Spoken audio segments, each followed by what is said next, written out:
This is Financial Standard, the definitive source of news, thought leadership and analysis for Australian wealth management professionals. Financial Standard. Take the lead. I'm Cassandra Baldini. This is the Financial Standard podcast. Thank you for joining us. Earlier this week, the Minister for Financial Services, Stephen Jones, provided a long-awaited update on the Quality of Advice Review. The government announced 14 out of 22 recommendations made by QAR Review Chair Michelle Levy have been accepted, including giving super funds a larger role in making financial advice more affordable. With me today to discuss this is ASFA Deputy Chief Executive Glenn McRae. Glenn, thank you so much for jumping on the show today. Oh, thanks for having me. So what are the main highlights regarding super funds that everyone should be across? Yeah. And are you broadly happy with the outcome in terms of how it relates to super? Yes, I think it is fair to say ASFA is broadly happy, and there are a couple of really key aspects that's worth calling out. One is there's a concerted effort to reduce red tape when it comes to the cost of advice. Many of your listeners will know that there's a statement of advice requirements, and what the Minister has committed to is reducing those and making them more consumer friendly. So rather than having a statement of advice that's effectively a legal type document, turning it into something that's shorter and more focused on consumers. So there's some real good news there, along with some other initiatives that will reduce red tape. So that's great. Then probably the other key element here is about retirement. We know that the retirement income covenant is a trustee requirement, came in a year ago, but it's missing a key piece, and that piece is be able to get advice. What the Minister has said when it comes to intra-fund advice, and that is advice that is typically for more simplistic issues, an expansion of that, an expansion. So if you ring up and you want to know what's your best option in terms of retirement, you can provide information in terms of your spouse. You can provide information in terms of whether you have other super accounts. And with the changed intra-fund advice, someone can give you a better picture of what your retirement may look like. So that's a more cost-effective way of enabling people to access advice rather than going through the full service personal advice. We know up to 5 million people are broaching retirement. So any way to make it simpler for those individuals to get simple advice that can lead to better outcomes is a real positive. While most super funds already do, the government has said that all will need to provide intra-fund advice offering in the next few years. Do you see any hindrances to this or any reasons why funds won't be able to make that deadline? Yeah, look, a number of funds already have very well-established intra-fund advice offerings, and they are very effective in helping their members. There is, of course, going to be a bit of a change there for some funds as they change their offerings to target more intra-fund advice.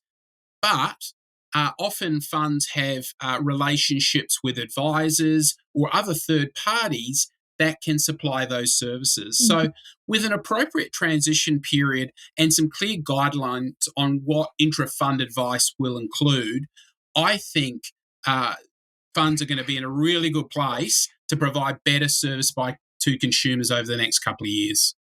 And what about the smaller funds that may not have the resources to develop a sustainable and affordable intra-fund offering?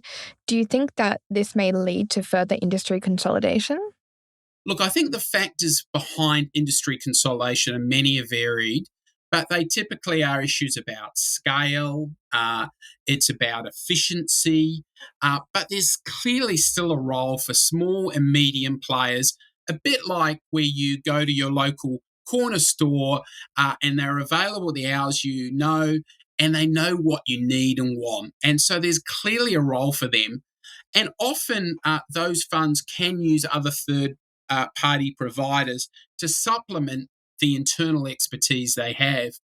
Often with the small and medium players, because they have a small membership base, their senior executives can be part of that conversation and help guide people through that process. So to me, I don't think that this change will have an impact on whether a small or medium entity is going to continue. I think there are other factors, And I think small to medium players are going to be well placed to offer a greater variety of advice services to their members in coming years. And given funds will be able to determine how to charge for advice, what input will ASPA have in setting pricing standards? Will it look to develop any guidance for its members in terms of pricing? Look, we don't play a role in terms of setting prices for funds. That is ultimately a matter for themselves. Mm-hmm. And what the minister has made it clear is he sees that funds will look at that and make decisions on what type of pricing arrangements they would have.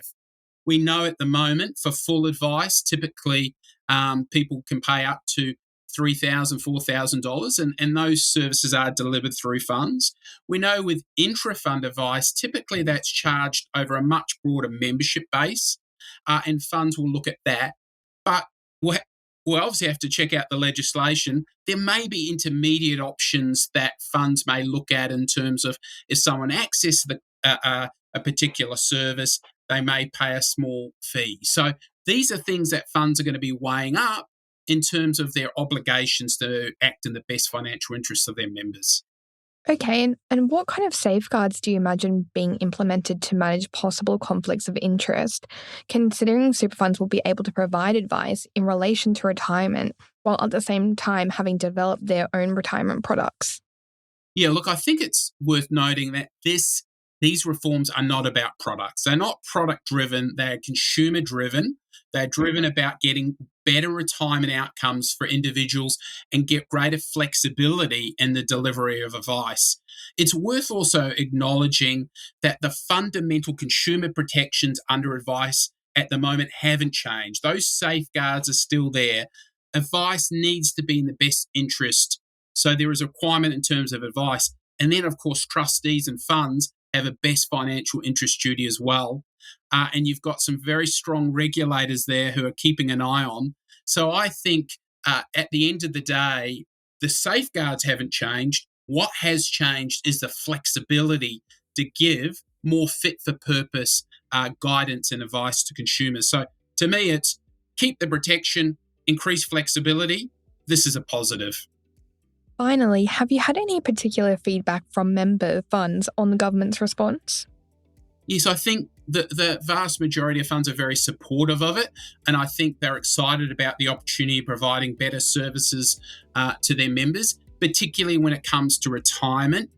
We know that at the moment about the average Australian has about $200,000 in retirement. That's going to get bigger over time. So making advice available for them to make sure that they make the really wisest decision for them and their families is so important. So I think as the pool gets bigger, having those conversations as people hit retirement is going to be so important.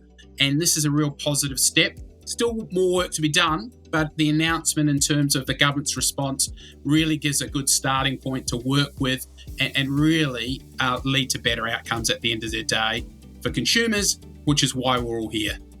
Well, Glenn, thank you so much for coming on and sharing those insights with us. Oh, thanks very much for having me. Thanks for listening to this Financial Standard podcast. For more information, visit financialstandard.com.au.